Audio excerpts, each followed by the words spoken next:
در باد و هوای تازه یک سمالیات دیدم، یا انکدوت به خاطر اومد، پیشکش تماشابینا میکنیم. مرحبا برادر، انکدوت پسند اومد لایک بارون کنه، سر اونا کرونا آمده. یا ستار گفتنی برادر ای سفرش برمیگرده میبه ایرپورت میفرویه. навор сохта шудагии бо дастгирии сайти Yagxp дариҷа коэффициентҳои зиёд ва бонусҳои гуногун меёбем ки силкаш дар комментария. ҳамчунин агар бо промокоди ёвонӣ шумо регистратсия кунед, барои пардохти аввалинтон 6500 рубл бонус медиҳанд. дар боду ҳавои тоза як самолёт дидум, як анекдот ба хотирам омад, пешкаши тамошобино мекунем. марҳабо биродар, анекдот писанд омад, лайк борон кунед, сера уно коронавирус омада. یا ساتور گفتنی برادر ای سفرش برمیگرده میبه ایرپورت میفرویه. ایرپورت میفرویه، پیش یا تاکسی میره، میگه برادر فلان دره نمیریم، چند سود میبری؟ ناویگاتورشو تاکسی ببینه، میگه 1000 سوم میشه و میگه میشه و بشی میشینن، خیش رفتهسیان خیلی میرون نزدیکی همون دره نمیشن. ساتور چی میگه طرف شافیور؟ همه دره نیمادی یا آدمی به معنی بسپانتوی زندگی میکنه، 5000 متر تا همون رو بزن ماشین خطی. گفته تو نه به عقل چی برای 5000 ما آدم نمیکشم.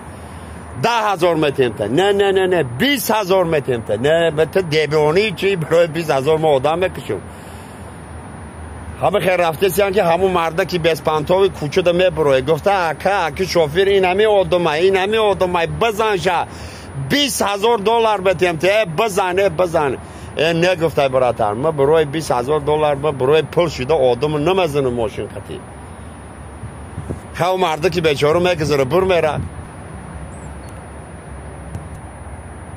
مرده که بیچاره میگذاره بر میره و دیگه نمیدونه چیکار کنه.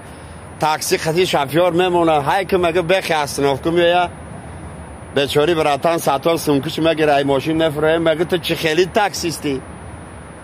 ای 5000 سر کردم تا 20000 دلار تا سگلاشین ندادی، همین آدمی گندی خویاوی رو نزدی ماشین خطی.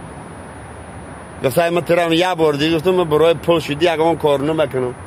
گفته خیلی نباشه، خیلی باشه، خیلی نباشه، تقدر تو برای 1000 سوم هیچی نمیکن، سوم شرق کر رفت.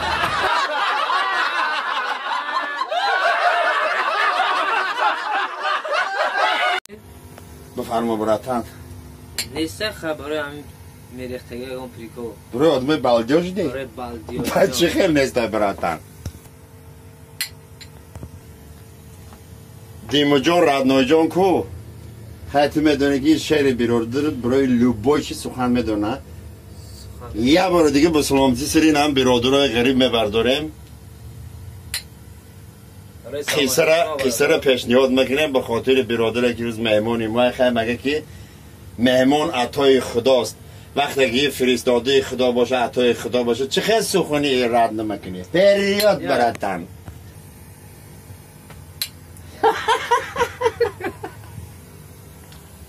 نمیگی با هم انکدوتا یه براتن بخشش ده آید من برام ده مردک یا سبحان گفتنی برادر فهمیدی؟ یا سبحان گفتنی برادر خیلی بیگا میشه، شو میشه، شو روز میشه، بو شو میشه، میدروی خونه زنک چی میگه؟ کجا ده بدی آخه؟ کجا ده بدی؟ چی میگه؟ خانی مراد شانده دومینو بازی کده؟ خیلی بنده خواه همه دومینو رو 1.5 سوتکه بازی کنن؟ ای خدا نمیزنه تا خدا نمیزنه تا بوی عروس که دستی کو؟ بوی بدمستا که دستی کو؟ دهت بوی 7 خر که دستی کو؟ با میگی دومینو بازی که دستی بدم. گفته مادر تگم با دهنیمه بوی دومینو کنه. یا دیگه زربلان باشین برادرها، کجا بیده باشین مرد باشین.